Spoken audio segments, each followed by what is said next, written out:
অনেকে আছেন প্রথম থেকে ইংরেজি রিডিং বা বানানগুলো শিখতে চাচ্ছেন, বা অনেকে দেখা গেছে বড় বড় বানান পড়তে পারেন কিন্তু আসলে লিখতে পারেন না। তো তার আগে আপনাদেরকে সর্বপ্রথমে যে সকল বিষয়গুলো শিখতে হবে, যেমন দুই অক্ষরের বানান, যেমন ইবি ইব, ইসি ইক, এ জে এজ, এ কে এক, এ এল এল, তারপরে ধরেন A V F, A W L, A X X. তারপরে ধরেন তিন অক্ষরের যেমন বানানগুলো আছে, যেমন P L A play, P L E plea, P L I ply.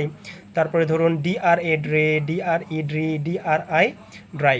যখন আপনি দুই অক্ষর তিন অক্ষরের বানানগুলো মোটামুটিভাবে যখন ধরতে পারবেন বা পড়তে পারবেন, তখন আপনার কাছে ধরেন এই বড় বড় বানানগুলো, যেমন ধরেন এক্সিলেন্ট, ইনভেনশন, স্টেটমেন্ট, অ্যাটেনশন, তারপরে হচ্ছে ডিরেকশন, এডুকেশন, এই বানানগুলো ভেঙে ভেঙে ছোট ছোট করে বানানগুলো আপনি পড়তে পারবেন।